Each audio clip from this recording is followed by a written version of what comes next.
নামাজ, রোজা, দানের চেয়েও শ্রেষ্ঠ ইবাদতের কথা আমি কি তোমাদের বলবো না? সাহাবারা তো অবাক, বলে কি নামাজের চেয়ে বড় ইবাদত, রোজার চেয়ে বড়, দান করার চেয়ে বড় ইবাদত? সাহাবীরা বললেন, বালা ইয়া রাসূলুল্লাহ, নবী বলেন, বিশ্বনবী বললেন, নামাজের চেয়েও বড়, রোজার চেয়েও বড়, যাকাতের চেয়েও বড়, সাদাকার চেয়েও বড় একটা ইবাদত আছে, আমি কি তোমাদের বলবো না? সাহাবারা বললেন, ইয়া রাসূলুল্লাহ, বালা, অবশ্যই বলবেন, সেটা কি? বিশ্বনবী বললেন, ইসলাহু যাতিল বাইন।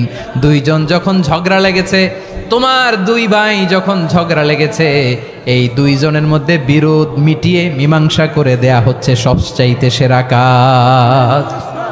দুইজন ঝগড়া লাগছে, ইসলাহু যাতিল বাইন, দুইজনের মধ্যে মিলিয়ে দেয়া, এটা নামাজ, রোজা, সাদাকার চেয়ে বেশি সওয়াব। ঝগড়া লাগলে মজা নিও না, ওয়াত্তাকুল্লাহ, আল্লাহরে ভয় করো, ফাসলিহু যাতা বাইনাকুম, মিলিয়ে দিও। যদি ভাইয়ে ভাইয়ে বিরোধ হয়, মজা নিও না, হাত থাকতে মুখে কি এমন মন্তব্য করো না, আরো লাগিয়ে দিতে যেও না, মিলিয়ে দাও, শান্তি সমঝোতা করে দাও, কারণ তোমরা সবাই হলে দিনী ভাই। আমরা কি দিনী ভাই? মিলিয়ে দিবেন। দুইজন ঝগড়া লাগলে মিলিয়ে দিলে যে কত সওয়াব, এটা আমরা অনেকে জানিই না। দুইজন ঝগড়া লাগছে, আচ্ছা আপনাদের কোথাও এলাকায় আগুন লাগলে আপনারা কি ঢালেন? পানি।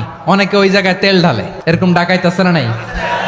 আল্লাহ তাআলা এরকম মাইন্ডসেটের মানসিকতার হওয়া থেকে আমাদেরকে তুমি বাঁচাও। দুইজন ঝগড়া লাগছে, তাদেরকে মিলিয়ে দেওয়ার জন্য কৌশল করে একটু মিথ্যা বলা, ঘুরিয়ে বলা যায়। দুইজনের মধ্যে দেখলেন যে সম্পর্ক খারাপ, তো একজনরে বললেন, ভাই সে তো ওই দিন আপনার ব্যাপারে অনেক প্রশংসা। কি আমার ব্যাপারে প্রশংসা? তার সাথে তো আমার মারাত্মক সম্পর্ক। কি বললো? এই বললো আপনি নাকি এই করছেন, ওই করছেন, অনেক প্রশংসা। লোকটার মন খুশি হয়ে যাবে তার ব্যাপারে, ঠিক কিনা? আবার তার সাথে যার ঝগড়া, ওরে যে বলুন, ভাই ওই দিন তো সে আপনার অনেক অ্যাপ্রিসিয়েশন করলো, অনেক। সে তো অবাক, কিরে বলে কি আমার? এই যে দুইজনের ব্যাপারে দুইজনের একটু ভালো ভালো কথা বলে দিচ্ছেন, একদিন দেখবেন রাস্তা দিয়ে হাঁটার সময় একে অপরকে সালাম দিয়ে ফেলছে, সালাম দিয়ে বুকে জড়ায় ধরছে, আছে না নাই? আবার মিলমিশ হয়ে গেছে। কিন্তু আমাদের স্বভাব হইলো, দুই প্রতিবেশী যদি একসাথে বসে একসাথে হাঁটে, দূর থেকে দেখলে আমাদের জলে, আছে না নাই? ঘটনা কি? এই দুইটার মধ্যে এত মিল কে? এই দুইটার মধ্যে গিরিঙ্গি লাগানো যায় কিভাবে? হ্যাঁ, এই বন্ধুত্ব, ফ্রেন্ডশিপ নষ্ট করা যায় কিভাবে? এরকম মানসিকতা সবার না, আমাদের অনেকের মধ্যে আছে না নাই? আল্লাহর কাছে তওবা করেন, এই মানসিকতার যেন আমরা না হয়, আমরা মিলিয়ে দিব।